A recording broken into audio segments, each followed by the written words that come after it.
How's it going, dog trainers? I want to do a quick video on personal appearance, the vehicle you drive, and how you present yourself professionally to the public.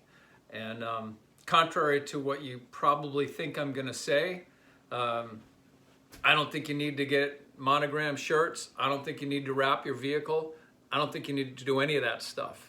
And I say that because I did all that stuff right out of the gate. When I started the business, I got the golf shirts, the polo type shirt with the embroidered logo. And I had my employee that worked for me, he wore them, we wore them. And we had a wrapped vehicle that looked super professional and, it looked pretty slick. But I'll tell you the downside to that is, well, first of all, you get dogs jumping on you, and as soon as you get paw prints and stuff on you, then you start to look unkempt. You don't look good. And but with the wrapped vehicle, like we would take dogs and go to a public park, and we'd take dogs out and we'd start working dogs. Heel, sit, down, basic stuff. And more often than not, I shouldn't say more often than not, but on more than one occasion, someone from the public would complain about us working dogs in a public park, that we shouldn't be there doing this, or they would call a cop or a park warden, ranger type person who would come over and say, you need a permit to be here in a professional capacity to work your dogs in this public space.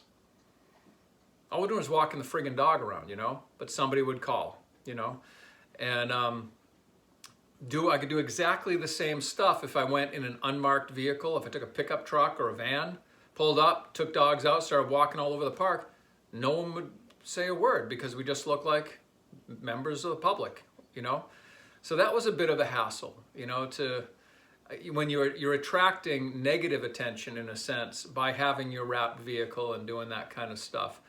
And but the other reason I say it's not really that important is because, I'm wearing a flannel shirt and jeans. I used to wear the first couple of years, I was totally trying to be professional. And then of course, as I get busy and get working and the shirts aren't clean, and then I wear a regular shirt and it slipped away. I'm just not that type of a person that's that anal where everything has to be clear and crisp all the time. I just more of a flying by the seat of my pants type of personality, quite honestly. And I just got away from that and just was wearing my casual clothes, and I unwrapped my vehicle and just started to do everything a little more stealth. And I sold a friggin' ton of dog training. What you do, it's your rapport. It's the relationship you establish with the person in the first 2 minutes. And it's how you treat their dog and how you show them that you can help them that matters. Way more than what you look like. I mean, I've had the big beard and bushy hair, and I weighed like 50 pounds more than I do now. I've been fat, I've been skinny, I've been hairy, I've been clean cut. I always kind of sold the same. So, for me, it's what can I do for you? How can I help you? And can I make this dog look good for these people? That's what got me the work. And I probably could have got more work if I continued with the wrapped vehicle. I don't know. Most of my leads I was getting online. I was using Google AdWords. I was doing I optimized a website that worked really well for me, and I got a lot of referral stuff. And I went around to the vets and got brochures out and that kind of stuff. But when I was out training dogs, I didn't want to hear from the public. I don't want to deal with these people that would give me their opinion about training. Maybe they didn't like the way I trained, or maybe they wanted me to train their dog, but I don't know. I would just rather deal with them. Call me on the phone and I'll set up an appointment with you, So anyway, I hope that helps. Maybe it did, maybe it didn't. But here's one last thing about it. I felt if I looked too good, that people would think I was going to be too expensive. Like, oh, you need to charge me a lot of money because you have this big, beautiful wrapped vehicle out here, and you're spending all this money on this other stuff, and I'll find someone that doesn't have all that stuff.